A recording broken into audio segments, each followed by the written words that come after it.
अस्सलाम वालेकुम मेरे दोस्तों, welcome back to another video. आज की वीडियो में हम बात कर रहे हैं यार, कुछ ऐसा हुआ है पाकिस्तान में। देखो, पाकिस्तान के जो जर्नलिस्ट हैं इनको हमेशा से सनसनी चाहिए होती है। ये वो लोग हैं जिनको कोई ना कोई खबर बेचने के लिए कोई ना कोई सनसनी क्रिएट करनी होती है। ऐसे ही कुछ हुआ है हमारे वर्ल्ड कप में हारने के बाद और इतनी बुरी तरह से वहाँ से निकलने के बाद। ये वो टाइम था जहाँ पे हम अपनी टीम को बैक करते और कहते हम अपनी पीसीबी को कि कुछ ना कुछ चेंजेस करो, लेकिन हमें ये टीम बना कर दो।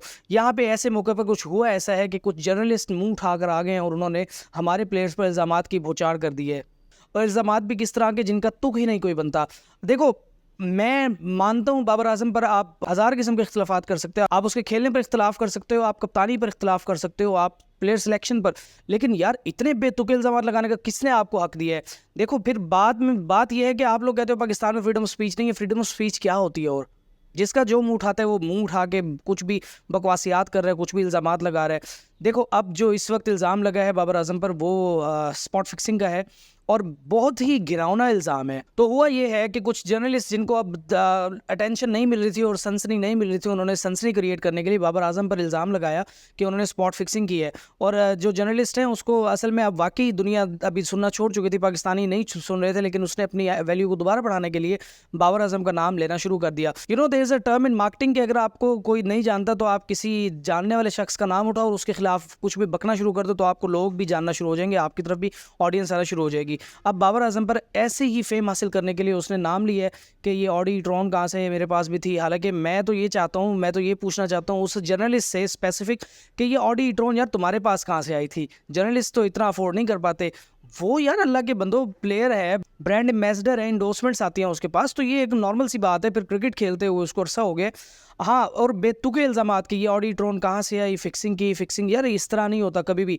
आप फ्रीडम ऑफ स्पीच मांगते हो और फ्रीडम ऑफ स्पीच के चक्कर में आप किसी को भी, किसी की इज्जत को भी नीलाम कर देते हो। इतना गिरावना इल्ज़ाम लगाया है बाबर आजम पर। और इस वक्त मैं पर्सनली पाकिस्तानी फ़ैन होने के नाते बहुत इस चीज़ से दुख हुआ है मुझे और अफसोस हो रहा है इस चीज़ का कि कैसे ये ऐसे कोई भी काम कर सकते हैं। हम वर्ल्ड कप से हारे, वर्ल्ड कप से निकले और उसके बाद अपनी जगह सही का सबब बन रहे हैं। आपको तो पता है हमारे हमसाए जितने भी हैं वो वर्ल्ड कप में निकलने के बाद सबसे ज़्यादा चीज़ें यही सर्च करें कि इनकी टीम पर अब कौन लोग क्या बातें कर रहे हैं, क्योंकि यही तो उनका कंटेंट है, यही तो मज़ा आ रहा है उनको।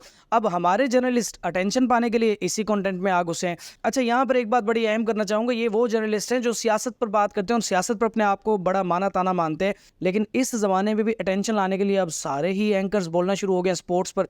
क्यों? कि इनको यहाँ पे नंबर गेम चाहिए। इस वक्त वर्ल्ड T20 जो है वो चूँकि फेम में चल रहा था, वायरल थी वीडियोस जो भी जा रही हैं, उन पे व्यूज़ आ रहे हैं। इस चीज़ का फ़ायदा उठाते हुए उन स्पेसिफिक जर्नलिस्ट ने इल्ज़ामात की बौछार कर दी कि चलो अब वापस से मुझे भी व्यूज़ मिलना शुरू होंगे, थोड़ी अटेंशन मिलेगी, अटेंशन सीकर टाइप के वो कुछ लोग हैं।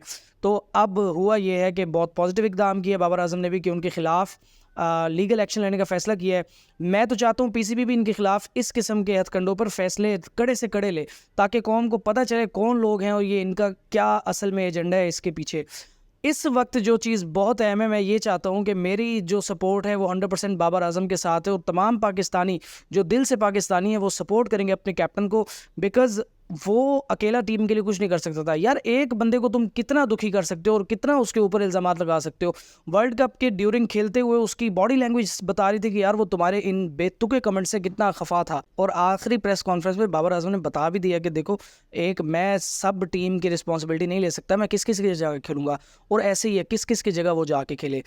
असल में मसला ये है कि आपको इतने अरसे के बाद एक इतना ज़बरदस्त प्लेयर मिला है जिसके बारे में इंडियंस आपके तारीफ़ करते हैं, इंडियन कमेंटेटर्स तारीफ़ करते हैं, इंडियन जो स्पोर्ट्स जर्नलिस्ट है वो तारीफ़ करते हैं। आप लोगों को उसको संभालना नहीं आया। यही वो वजह है कि आतिफ़ असलम ने एक बहुत प्यारी बात की थी, मैं उस बात से 100% इत्तफाक करता हूँ, आई एग्री टू दैट, कि अगर आपको पाकिस्तान में लेजेंड बनना है तो आपको मरना होगा। मरने से पहले लोग आपको लेजेंड नहीं बनने देते।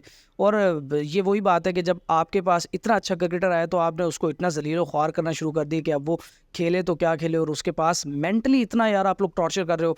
बेसिकली ये सारा कुछ था जो अभी रीसेंट वीडियोस में चल रहा है और रीसेंट व्यूज़ जिसमें हर बंदा उठाकर वीडियोस बना रहे, व्यूज़ गेम चल रही है, लेकिन ये कोई नहीं सोच रहा कि मेंटल प्रेशर क्या होता है और मेंटल इलनेस क्या होती है, मेंटली कितना इल हो चुका होगा जिस पर ये काम हो रहे हैं। But I support my king Babar Azam and my support is always with him, no matter what happens. आज की वीडियो को इसी के साथ ख़त्म करते हैं। चैनल पर नए हो तो चैनल पर सब्सक्राइब कर दो, वीडियो को लाइक कर दो।